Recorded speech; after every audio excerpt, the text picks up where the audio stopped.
Hey guys, happy Monday. Today's Monday musing is about how to talk to teenagers. So if you have a teenager or you've spent any amount of time around teenagers, you know that how we talk to them makes a huge difference. And this is probably true for kids in general or even people in general, but with teenagers it's particularly important. Why? Well, they're coming into their own. They're growing into an identity. They're coming to understand who they are, what they want to represent, how they want to be. And there's a lot of separation and individuation that occurs during that time. Separating from the parents, becoming an individual, figuring out what they stand for and what they don't. So they tend to be pretty opinionated. As they're going through this process. So what we know is that the communication that we have with them, if it has certain characteristics, they're more likely to listen and comply. Now, a lot of times you may never know that they're listening until you hear them later repeat it to somebody, or you hear from someone else that they've repeated something that you've said. But it is our job as parents and influencers of teenagers in any way to present information to them as best we can in order to get that listening and compliance. So quickly, I'm going to walk through three different pieces, actually four different pieces related to talking to teenagers and presenting information to them in a way that they're likely to understand. You can see I've got my little co-therapist there. She's kind of in the screen today, so she's passed out. She's not particularly useful as a co-therapist, but she keeps me company.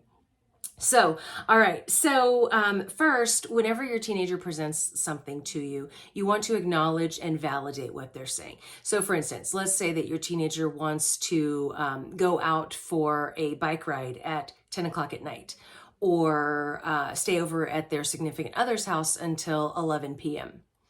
Well, I don't know how you do things in your house, but these aren't really things that are allowed over here in our house. So what you can do is say, I understand that you want to spend time with your friends or your girlfriend or boyfriend. I get that. And I hear what you're saying, that is what you would like to do, is hang out with your girlfriend or boyfriend, friends, whatever, until 11 o'clock. So I'm acknowledging, yes, I hear you. I'm not just immediately responding. I'm letting you know that I hear what you're saying and I understand. Even if I'm not going to allow it, I was a teenager once and I remember wanting to be out with my friends until all hours of the night, right? So we're going to acknowledge and validate what they're saying. Now, this is assuming it's reasonable. If it's something immoral, unethical, or illegal, we're not validating that. And, that's going to look a lot different. But for things that don't fit those criteria, you're going to acknowledge and validate where they're coming from. I hear you, basically. We all want to be heard and acknowledged. So that's all you're doing in this first step.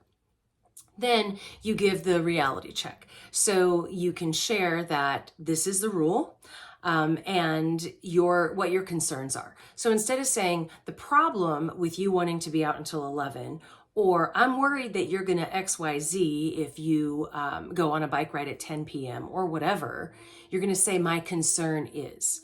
So my concern is for your safety, or my concern is that it's not a good idea for you to be at someone else's house until 11 o'clock at night. They have, they're a family and they have rituals and routines and bedtimes and things like that. So that's really just too late and it's not particularly respectful of the other family.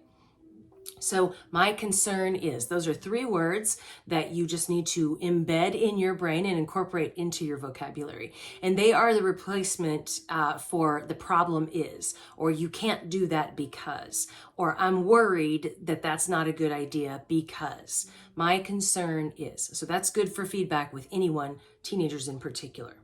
Now, if they're going to push back or, rebut what you're saying and they want to press you on the issue, then you can say, instead of saying, why do you want to do that? Or why is that so important to you? Why is a very defense-provoking word. So we want to take that out of our vocabulary as much and as often as possible. Instead, what you're going to say is you're going to play Columbo. If you guys remember Columbo, the detective from the 70s, help me understand.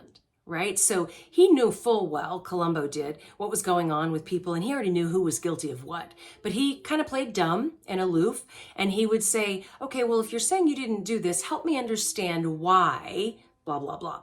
So that's what we're going to do. If they have a rebuttal for you, then you can say, help me understand why it's so important for you that you are out at your friend's house until 11 p.m. And next will be a solution. But first, we're just going to ask them to help us understand. And you'll notice that I said why in that, but it wasn't the thing that I led with. So help me understand why you want to stay out until 11 o'clock, or help me understand what's even better. Help me understand what's so important about being out at that until that hour at your friend's house. And so you're just trying to show them, like, I'm trying to understand you. I'm trying to connect with you. And then if the answer is still no, because they've not persuaded you, and these rules are these rules that we have in our house, then you can suggest solutions. So I understand that it's important for you to hang out with your friends. I totally get that. Your friends are super important right now. How about if you come home by 8 or 8:30, whatever the rule is, and then we have your friend or your significant other come over here tomorrow for some time during this weekend. So you're offering a solution. I get it that you want to spend time with your friends. This isn't going to happen. And so here's an alternative. So I always tell people, if you're going to come to me with a problem, come to me with a solution. It's actually one of the things that the military taught me. So I want my kids to understand that too, but not always are teenagers able to generate those solutions. So we're going to bring them one as best we can. If the answer is just no, no, no, and there's, like, again, some ethical reasoning behind that, then it just stands alone. But if you can propose a solution or an alternative or a compromise, that always lets your teenager know that you're trying to work with them and trying to understand where they're coming from, and that you're on their side, that the answer isn't just no because I said so, but here is what my concern is, and here is an alternative. So hopefully these pointers give you some help in talking to your teenagers. It is a challenging phase of life, but it doesn't have to be terrible, awful, bad. And so if you can incorporate some of these things in your discussions, you will definitely get farther than maybe you have been. If you use these things in your discussions and you make some progress, I would love for you to share that with me. You can put that in the comments, or you can send me a message here through Instagram. I would love to hear about your successes with that.